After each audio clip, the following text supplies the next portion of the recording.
The fascinating narrative of Jesus casting a legion of demons into a herd of pigs is found in the book of Luke. The account starts with Jesus traveling in the mountainous region east of the Jordan River. This predominantly Gentile area is part of the Decapolis, a group of Gentile cities in the broader region. They then sailed to the territory of the Gerasenes, located east of Galilee. Upon disembarking, Jesus was approached by a man from the city of Gerasa who had been possessed by demons for a prolonged period. He wore no clothes and did not live in a house but among the tombs. Upon seeing Jesus, he cried out with a dreadful voice from deep within and fell before him in fear and terror. He shouted loudly, "What do you want with me, Jesus, Son of the Most High God? I beg you, don't torment me before the appointed time for judgment." At this point, Jesus was already commanding the unclean spirit to leave the man, for it had seized him violently many times. Though he was kept under guard, bound with chains and shackles, he would break the bonds and be driven by the demon into the wilderness. This passage can be found in Luke chapter 8, verses 26 to 29. This is the most detailed depiction of a man under demonic control found in the Bible, presenting the classic profile of demonic possession. For a long time, the man had been possessed by a demon. He wore no clothes and lived more like a wild animal than a human. Contrary to Jewish law and natural human inclination, he did not live in a house but was taken to the wilderness by the demon.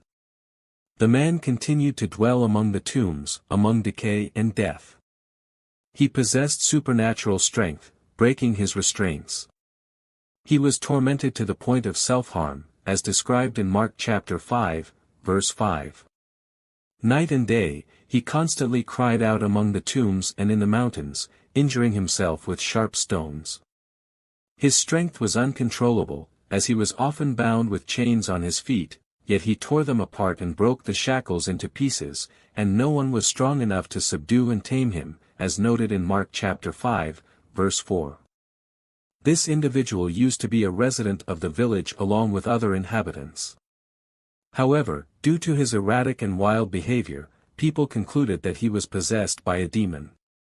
They chained him to prevent him from harming others, but he managed to break free from the chains multiple times. Eventually, they expelled him from the city, and he ended up living in the local cemetery, injuring the only person he could, himself. The Bible describes that he was driven by demons in the same manner a horse is guided by its rider or a ship is rowed by its crew. It also mentions that he encountered a certain man, suggesting that Jesus did not directly seek out this man, but the man was drawn to Jesus. The man could not free himself, but Jesus had complete authority over the unclean spirit. "What do you want with me? I beg you, don't torment me." This was the demonic spirit within the possessed man speaking, not the man himself. The demon did not want to leave the body it inhabited.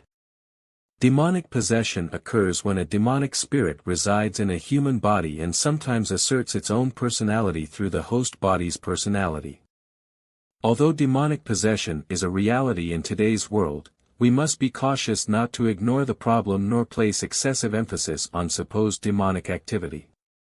The Bible does not explain how a person becomes possessed by demons. Superstition, supposedly harmless games, and occult practices, spiritualism, New Age deception, magic, and other practices open the door to deception for the believer and real demonic danger for the unbeliever. People often engage in the occult or demonic things because something there seems to work. Unfortunately, it is a demonic spirit at work. Demons want to inhabit bodies for the same reason that a vandal wants a can of spray paint. A body is a weapon that can be used in their attack against God. Demons also attack men because they despise the image of God and try to degrade and deform it. Demons have the same goal concerning Christians, to tarnish the image of God, but their tactics are restricted in relation to Christians. The demonic spirits were disarmed by Jesus' work on the cross, although they can deceive and imitate Christians, trapping them in fear and unbelief. This is discussed in Colossians chapter 2, verse 15. When he disarmed the rulers and authorities, those supernatural forces of evil operating against us, he made a public example of them, displaying them as captives in his triumphant procession, triumphing over them through the cross. We read, "I beg you, don't torment me."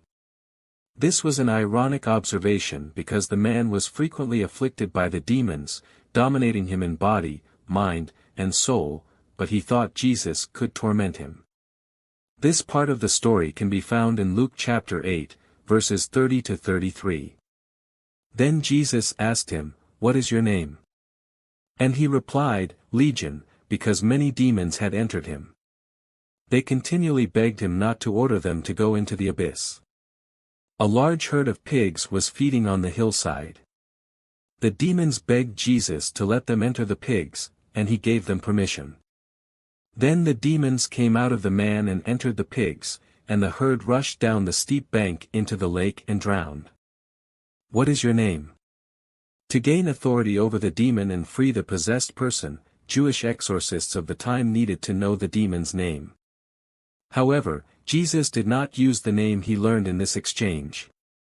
He had authority over the demons that far surpassed the superstitions of the time.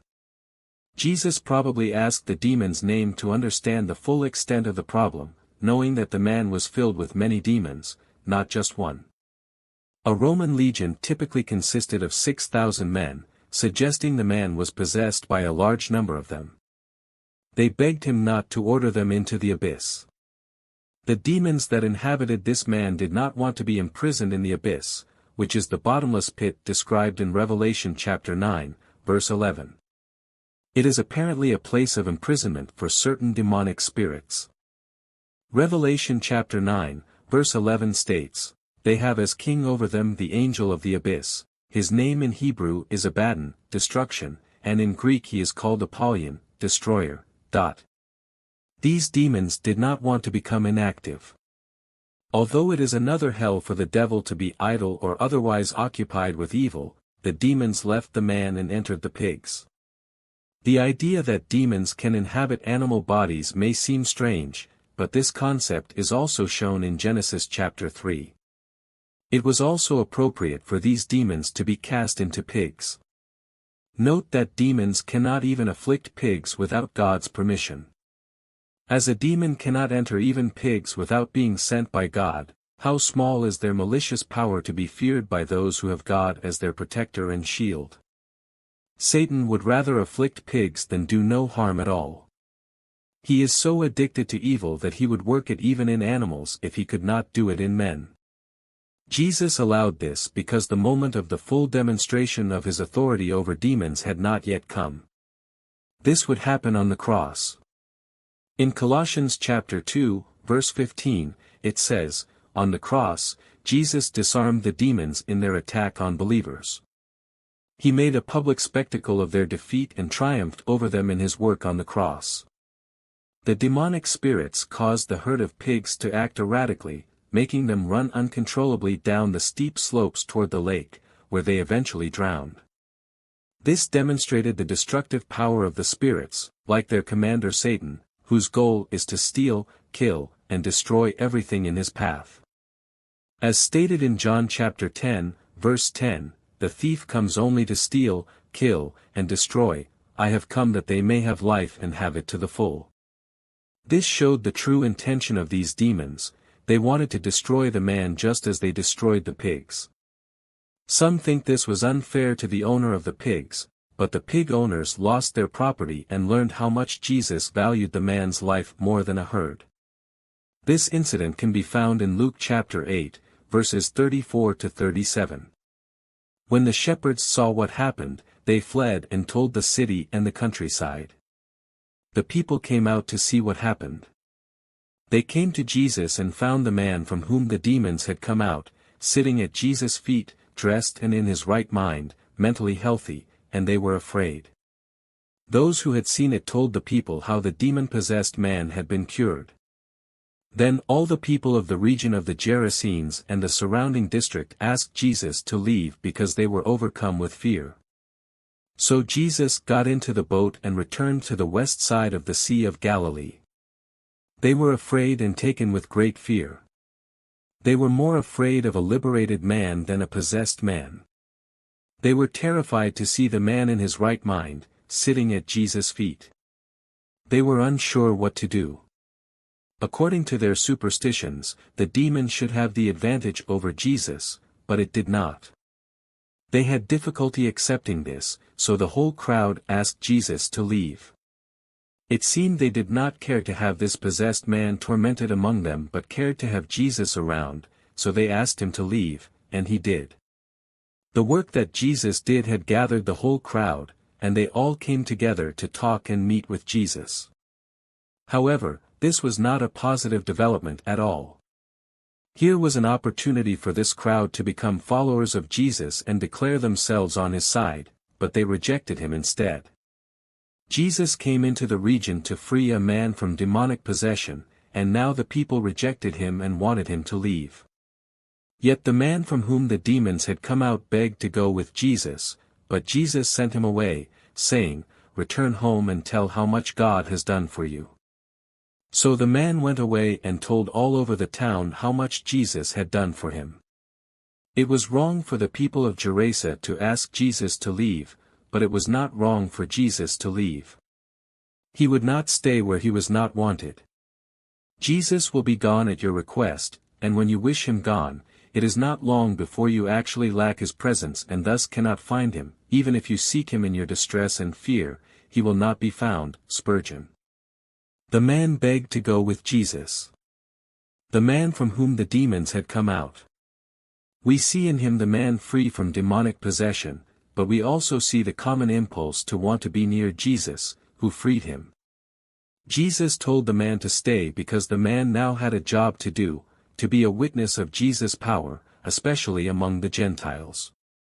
His role as a witness would be greater than that of an immediate disciple of Jesus. He went away and announced throughout the city what Jesus had done for him. The man obeyed Jesus and therefore became a witness to God's work. He did it with such effect that all the people were amazed. This is noted in Mark chapter 5, verse 20. Some think he was so effective that it caused the people of the region to welcome Jesus when he visited Decapolis, as described in Mark chapter 7, verses 31 to 37.